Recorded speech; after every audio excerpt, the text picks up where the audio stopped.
बोलायचं नाही, मला खूप बोलायचं आहे. सगळं खरं सांगू तर जेव्हा या कार्यक्रमाला यायचं ठरलं आणि मला असं कळलं की 10वी-12वीची मुलं आहेत ज्यांचं कौतुक करायला मी तिथे जाणार आहे, तेव्हा मला थोडंसं दडपणही आलं होतं, कारण तुम्ही सगळे टॉपर्स आहात आणि खूप स्कॉलर्स आहात. खरं सांगू तर मी एक बॅकबेंचर होते.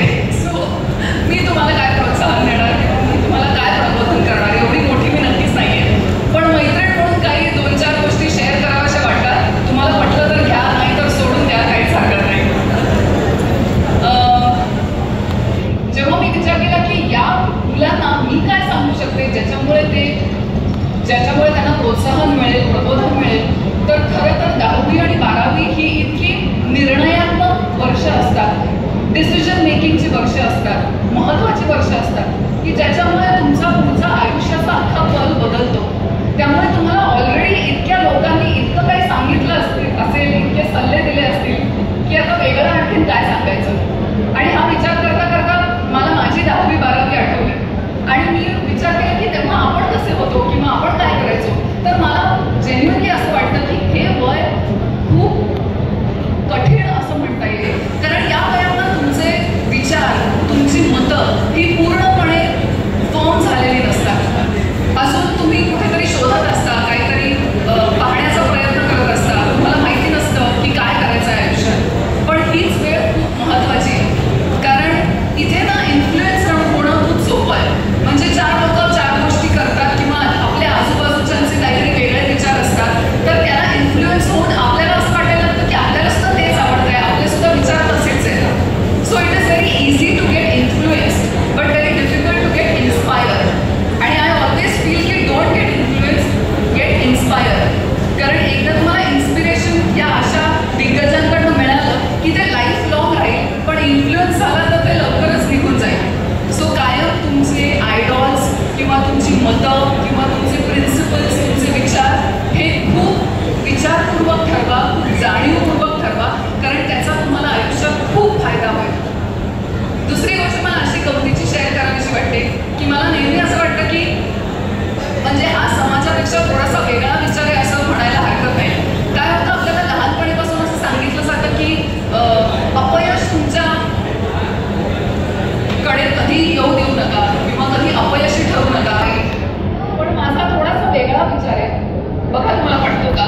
मला असं नेहमी वाटतं की आयुष्यात होणार म्हणजे आजपर्यंत मी जितक्या लोकांना भेटले किंवा ओळखते त्यांच्यापैकी कोणालाही आपल्याला सांगायचं झालं तर मोठ्यात मोठे कलाकार असू देत किंवा लहान कलाकार असू देत, तंत्रज्ञ असू देत किंवा इतर कुठल्याही फील्डमधले लोक असू देत, इथे एवढे लोक उपस्थित आहेत.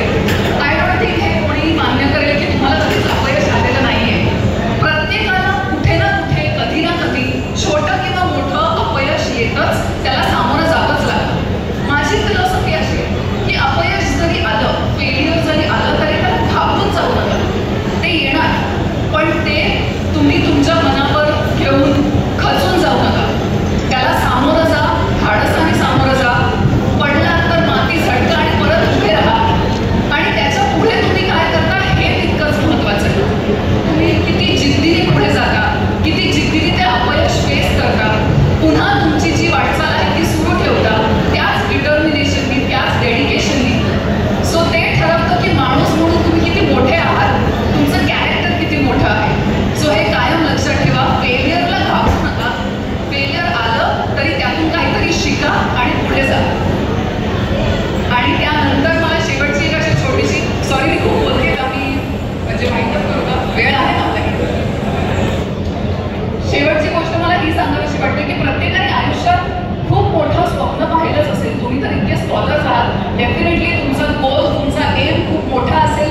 तुम्हाला काहीतरी आयुष्यात मोठं करायचं असेल, डेफिनेटली खूप मोठी स्वप्न बघा, त्या दृष्टीने पावलं उचला, वाटचाल करा.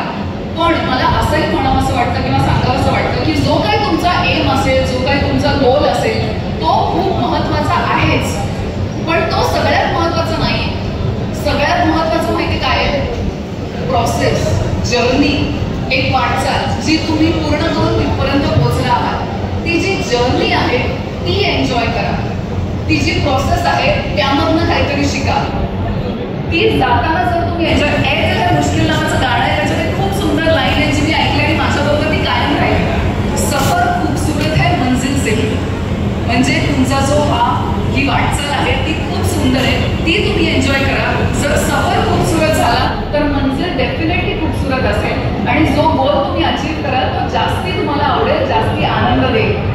सो हे कायम लक्षात ठेवा की असंच छोटीशी काही गोष्ट मला शेअर करावीशी वाटली म्हणून करते.